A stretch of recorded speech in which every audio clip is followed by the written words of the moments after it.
Hey guys, I want to talk to you a little bit about the supernatural and how I feel about it and what my opinion is on it. I do believe in ghosts and demons and angels and the afterlife and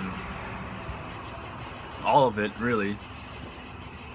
But I know a lot of people are skeptical. There's a lot of people out there that don't believe in it. It's really one of those things that you have to have it happen to you. You have to experience some sort of supernatural phenomenon in order to really understand it. And for me, there's been a handful. I've always been told that I have some sort of guardian angel watching over me. I had my tarot cards read, and it was really nice. I mean, it was a little different, but all in all, it was really nice. One of my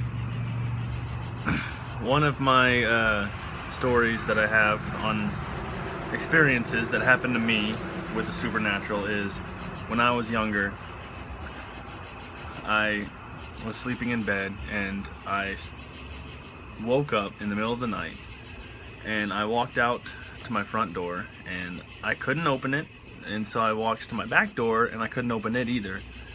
And I came back to my room and saw myself sleeping there, and I saw this, I'm not gonna say shadow figure, because when I think shadow figure it's like a two-dimensional shadow that's just there, but I saw a dark figure, and it had reddish eyes and it was all kinds of weird. But when I saw it, I kind of like panicked, and I fell back against the wall and just kind of slid down and closed my eyes and opened them up, and I had woken up. Like, that was all just a weird dream, but I woke up in that spot that I sat down at. So I went to bed in my bed, and I woke up in that spot from where I was at in the dream. Now, it could have just been a weird dream mixed with sleepwalking, but I've never sleptwalked before in my life. And it was all just kind of supernatural, and it really kind of opened my eyes up to the supernatural, and I actually started practicing astral projection, and that was a whole nother experience. But when I graduated high school, me and a bunch of friends moved into this apartment together, and one of my friends was a medium, and we did a lot of seances and supernatural stuff.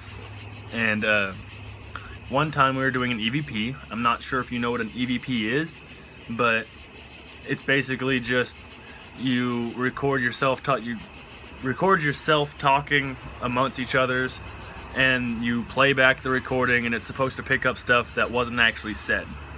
Well, I did an EVP session one time with my median friend and a whole bunch of other people, and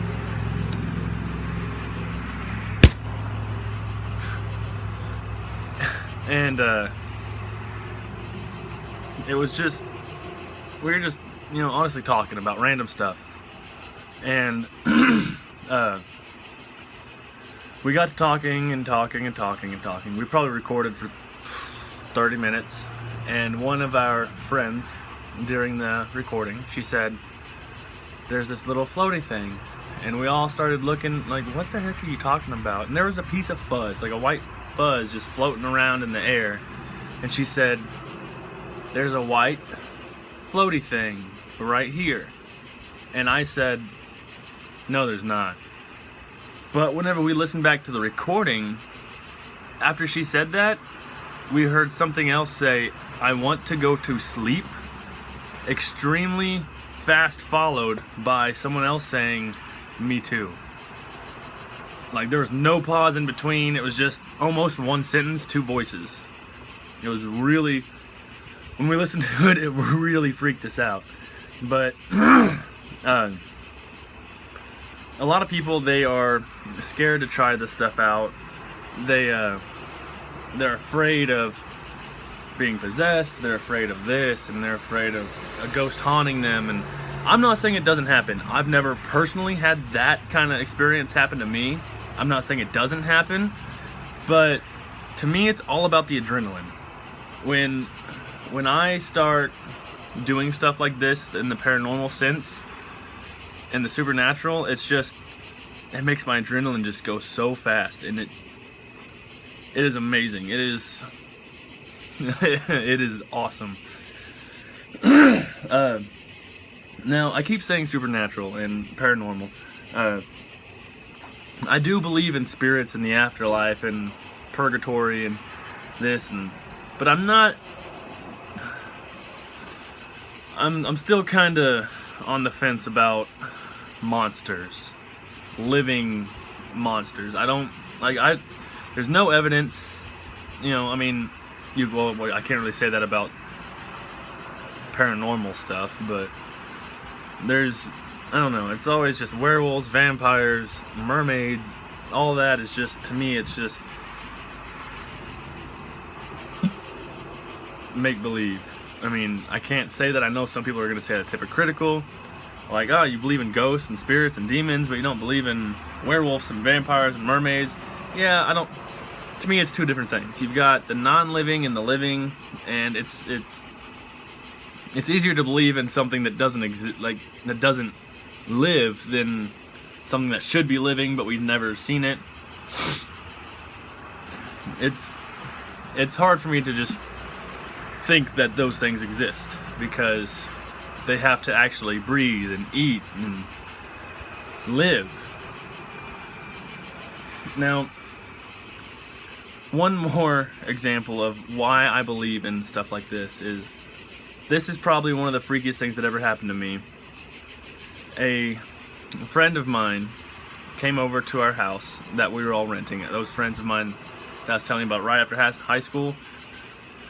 A friend of mine came over and we started doing a little seance thing where I don't know exactly what it was. We put a candle in the middle and we all mumbled some humbo jumbo, but one of our buddies did not want to be part of that, and he was like, I'll sit here on the couch and I'll watch y'all, but I'm not gonna get involved in whatever that is. And I was like, dude, that's perfectly fine. You don't believe in it, or you don't want that kind of bad mojo. I understand that. But anyway, we were all sitting around there in a circle doing our seance, and he's like, hey, does anyone want something to drink? Like, no, we're all good. Like, okay, so he goes up into the kitchen and he kind of freaks out. And I say that like he thought one of us was messing with him, and he kind of came out just kind of like, okay guys, haha. But he says every cabinet door and everything was open in the kitchen. And we were all like, okay, yeah, he probably did that, and he thought we did it, and it was all pointing fingers and, just everyone blaming everyone else. We said, okay, so we all closed everything, went back into the living room, and we were doing our seance still. It wasn't that exciting, nothing was really happening, and about 15 minutes later, we kind of hear this creaking sound coming from the kitchen. And we're like, okay, this is when we're starting to get real spooked. Like, what the heck is going on?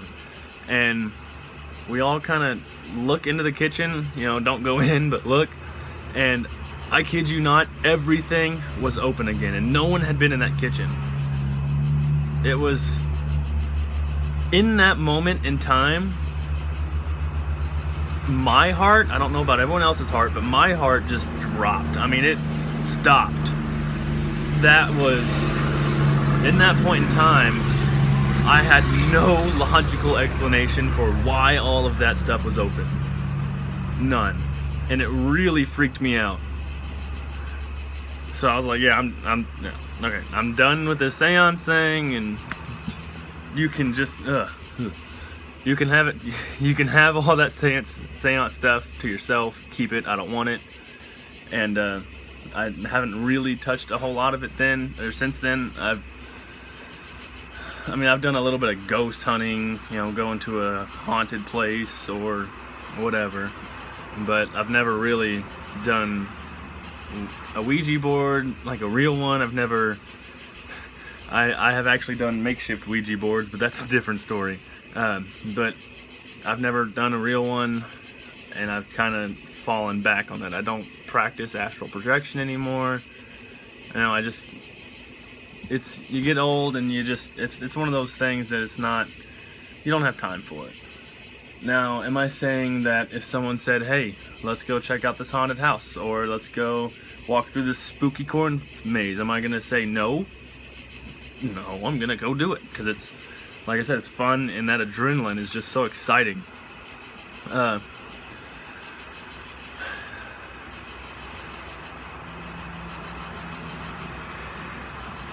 The supernatural and the paranormal, it's all, to me, it's what you make it.